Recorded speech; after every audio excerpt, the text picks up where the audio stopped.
ప్రియమైన దేవుని బిడ్డలారా, ఈ లోకంలో మనం గమనించినట్లయితే ఎన్నో భయంకరమైన కార్యాలు, న్యూస్ ఓపెన్ చేయగానే ఎన్నో భయంకరమైన మనం వింటున్నాం. ఎక్కడ చూసినా భూకంపాలు, ఎక్కడ చూసినా ప్రకృతి విలయాలు, యాక్సిడెంట్లు ఎన్నో ఎన్నో వింటున్నాం.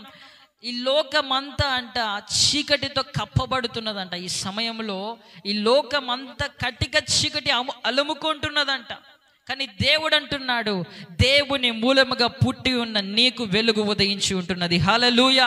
ఈ లోకమంతా చీకటి ఉన్నా కూడా, నీ చుట్టుపక్కల నీ గ్రామం అంతా చీకటి ఉన్నా కూడా దేవుడు అంటున్నాడు, నీవు గాన దేవుని మూలముగా పుట్టిన వాడవైతే ఇదిగో నీకు వెలుగు వచ్చి ఉన్నది. హల్లెలూయా, హల్లెలూయా.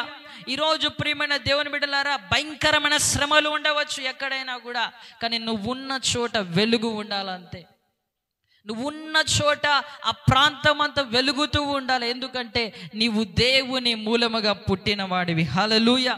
ఈరోజు నీ ఇంట్లో పరిస్థితి బాగాలేదేమో, నీ ఇంట్లో ఆర్థిక సమస్యలేమో, నీ ఇంట్లో అనారోగ్య సమస్యలేమో, నీ జీవితంలో ఎన్నో ఎన్నో శోధనలు ఒడిదుడుకులేమో, కానీ వాటి వైపు చూసినంత కాలము నువ్వు చీకటిని చూస్తున్నావు అని అర్థం.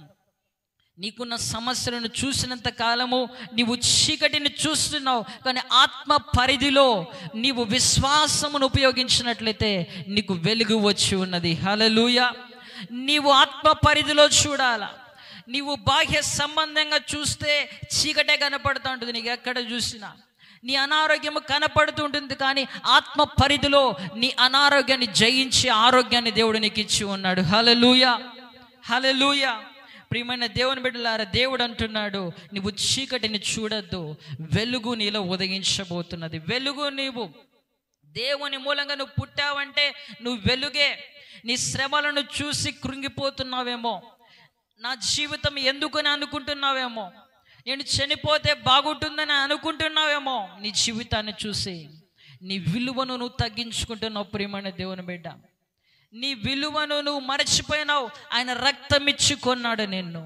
నీ శ్రమలను చూసి, నీకున్న ఇబ్బందులను చూసి కృంగిపోతున్నావేమో. నీ విలువను తగ్గించుకుంటున్నావు. నీ విలువను పెంచుకో. నీ విలువను మర్చిపోయినావు అనుకో, అపవాది ఏం చేస్తాడంటే నీ జీవితాన్ని నాశనం చేస్తాడు. నీకు ఎప్పుడు ఒకటి గుర్తుకుండాలా, నేను క్రీస్తు రక్తము చేత కొనబడిన వాడను. హల్లెలూయా.